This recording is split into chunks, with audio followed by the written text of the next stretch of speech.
¿Qué tal, amigas, amigos? Qué gusto saludarles nuevamente aquí en Análisis con su servidor Eduardo Andrade en el canal que tiene el mejor auditorio de YouTube. Hoy, pues no puedo dejar de tocar los temas que tienen que ver con la reforma judicial y me encuentro, déjenme darle lectura porque es un comunicado que no puedo creer lo que estoy leyendo, proveniente de juzgadores. Esta organización de los juzgadores, la Asociación de Magistrados, Magistradas, Jueces y Juezas del Poder Judicial de la Federación, bajo las siglas JUFED, emiten hoy un comunicado que empieza por decir lo siguiente. Dice que expresan su más enérgica protesta en contra de los actos realizados por el Senado de la República el día de ayer. En un acto verdaderamente humillante, no veo por qué, que en forma alguna encuentra sustento legal, se jugó al azar con la vida profesional, no solo de las personas juzgadoras, sino de los trabajadores de confianza y sus familias. Ahí en ese solo párrafo hay muchas inconsecuencias. No puede decirse que el procedimiento de insaculación, que así debe llamarse jurídicamente, lo que coloquialmente se denomina tómbola. Pero cuando se dice tómbola parece que es algo superficial, algo de juego, que no tiene la fuerza, la solidez e incluso la solemnidad que tiene una insaculación. La insaculación no es un procedimiento extraño a nuestro derecho. La insaculación efectivamente quiere decir sorteo, y en términos comunes tómbola, es decir, dejar sí al azar la decisión para evitar que haya inclinaciones indebidas. Incluso el Consejo General del INE, cuando no se ponen de acuerdo en el poder legislativo para nombrar a los consejeros de ese consejo, la nominación puede hacerse, la designación puede hacerse por insaculación, y la insaculación la realiza la Suprema Corte de Justicia, el sorteo. Entonces no pueden decir que sea algo extraño a nuestro sistema jurídico, o que sea ofensivo, o que sea humillante. No veo nada de humillante en que una decisión que se debe evitar tomarla, eso sí, de manera arbitraria, porque sí sería arbitrario decir, bueno, pues a ver que fulano diga que escoja y que vea quiénes son sus amigos, a quienes conoce y que esos los deje y a otros los quite, para evitar una decisión, es así, arbitraria, y no puede considerarse arbitrario lo que está sustentado, en primer lugar, por una disposición constitucional. Dicen los juzgadores que ese procedimiento no encuentra sustento legal.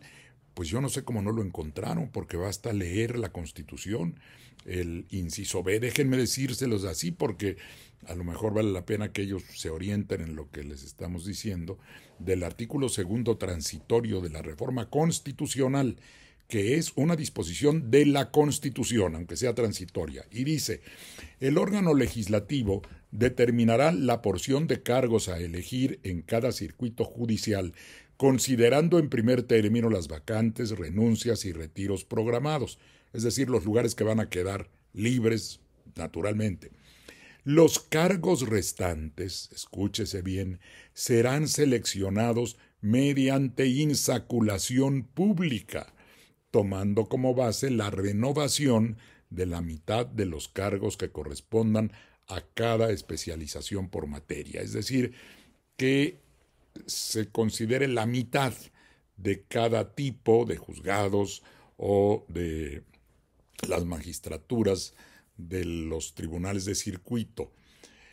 En consecuencia, no entiendo cómo juzgadores profesionales en cuyas manos está la impartición de justicia puedan hacer una afirmación tan temeraria, decir que no tiene sustento legal, lo que claramente está previsto en la Constitución de la República, en un artículo transitorio.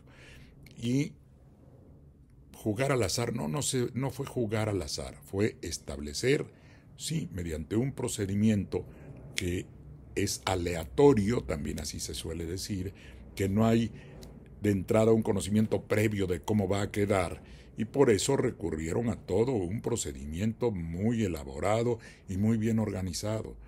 No se humilla a nadie con la aplicación de la Constitución. Además, no se está cesando, no se está eliminando, no se está dejando, déjame ver la manera como lo frasearon, dice a través de la intromisión de un poder distinto al judicial. Pues claro, acabo de leer, el órgano legislativo, dice ahí, determinará esa división, esa separación entre los puestos a elegir entre 2025 y los que se harán en 2027. Entonces, pues cómo no va a ser un órgano, nada más eso faltaba, que el Poder Judicial, que además está negando sistemáticamente la aplicación de la reforma, fuera el que determinara un procedimiento que no le está encargado por la Constitución. Dice además que se violaron las reglas de acceso a la jurisdicción nacionales y convencionales. No es un problema, ese no es un problema de acceso a la justicia, ni de reglas ni nacionales ni convencionales de acceso. El acceso a la justicia, ¿qué es? Es ir ante un tribunal a demandar justicia.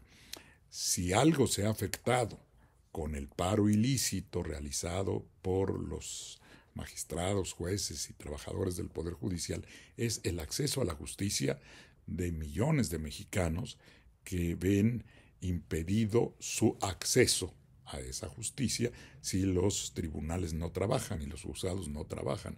No hay ninguna posibilidad de aplicar reglas ni nacionales y mucho menos convencionales. No hay ningún tratado internacional, lo insisto una y otra vez, ningún tratado internacional señala alguna regla sobre la manera de seleccionar, de designar, de nombrar a los miembros de un poder judicial de cualquier estado. Dice que el procedimiento debería ser declarado nulo y debe ser dejado sin efecto. ¿Dejado sin efecto por quién? Es un proceso constitucional del más alto rango que no puede ser objetado, y menos en estas condiciones. Suponiendo que hubiese alguna posibilidad de objeción del acto ejecutor de lo que indica la Constitución, el Poder Judicial de la Federación está impedido naturalmente para hacerlo por su resistencia, que fue la palabra que usó la presidenta de la Corte, por lo que es una verdadera rebelión, porque no han cumplido sus tareas como era su obligación. De modo que, pues, es lamentable que quienes tienen la función de aplicar el derecho no lo conozcan y lo distorsionen de este modo. Eso viene a reforzar la idea de la necesidad de la reforma del Poder Judicial de la Federación. Ahora, rápidamente me referiré a algunas preguntas que me han hecho. Quisiera yo poder tener mucho más tiempo para explicar algunos aspectos, pero diré lo esencial. Una de las preguntas señala que qué es el lawfare y que si podría yo recomendar algún libro al respecto. Voy a empezar por esto último. Miren, yo no podría, desgraciadamente, recomendar un libro porque parecería que hay una función comercial en estos mensajes, pero pueden ustedes buscar en internet lawfare, se escribe Lawfare, y de esa manera podrían determinar o saber o encontrar datos sobre publicaciones al respecto. Hay muchas. Yo he leído dos y en ellas la síntesis que podemos señalar como el significado de la palabra lawfare es el uso de los propios instrumentos legales que existen, los poderes judiciales, los tribunales, las fiscalías, los órganos de persecución de los delitos, usados con el propósito de atacar a las instituciones del Estado. La persecución de manera interesada, falta de objetividad de quienes son contrarios políticos. Esto ha pasado, por ejemplo, en Brasil, en la persecución a Dilma Rousseff y otros jefes de Estado, los esposos Fernández en Argentina, que después de tener diferencias con otro sector de la comunidad de ese país, esos sectores que se sintieron de alguna manera desplazados por los gobiernos electos democráticamente, al salir algunos de sus titulares, buscaron la manera de usar las fiscalías, el Ministerio Público, inventando, desarrollando algunas acusaciones que luego fueron reforzadas y avaladas por tribunales. Y es el uso de la ley y de las instituciones para ser empleados como armas, como instrumentos en contra de los enemigos políticos. Y algunas de las publicaciones recuerdo que decía que puede decirse que el lawfare es una especie de golpe de Estado realizado en nombre de la ley. ¿Qué otras preguntas tengo por ahí? ¿Qué opino de las amenazas de la vocera de los jueces, Patricia Aguayo, en una entrevista que dio? Me parece muy delicado. Sería cercano, no quiero decir exactamente que sea el término, pero supongo que por eso me preguntaron, porque sería el uso del propio Poder Judicial en una amenaza abierta que prejuzgaría sobre cualquier cosa que se les pusiera a consideración. Estarían siempre sistemáticamente, según esa amenaza, atacando a los otros poderes del Estado. Ese es el uso de un poder del Estado, el uso de una institución del Estado para generar problemas entre los poderes, problemas de carácter político, con el afán de afectar o llegar a destituir en algunos casos. Por eso algunas maneras de referirse al lawfare, les decía, es esto de un golpe de Estado en nombre de la ley. Es distorsionar la ley, es usar la ley para lo que no debe ser usada. Y alguna otra pregunta. Una pregunta sobre que escucharon en una entrevista que el número de boletas para elegir jueces, magistrados en la Ciudad de México sería gigantesco, que sería inmanejable. Realmente esto no creo que sea así. Y digo no creo porque el diseño de las boletas tendrá que hacerlo el INE, cuidando que efectivamente no sean tantas. Si uno lee con detalle lo que dice ya el texto de los transitorios de la Constitución, déjeme buscar por aquí, tengo alguno, aquí está. Según una lista que está en los transitorios, en principio parecería que pueden ser solo 5 boletas.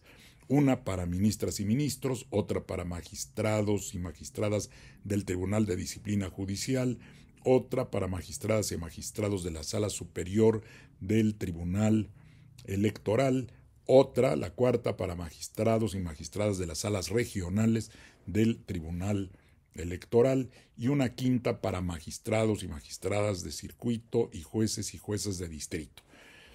En rigor podrían ser solo 5 boletas. El manejo de los nombres al interior de las boletas sí puede representar complicaciones, pero tampoco tiene por qué ser tan difícil.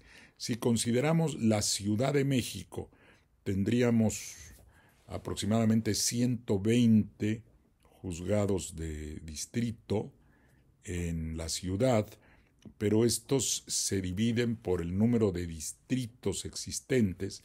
Si consideramos aproximadamente, déjenme ver para no equivocarme, en las cifras deben ser aproximadamente 24, el INE podría organizar la elección de modo que las boletas se identificaran por distrito.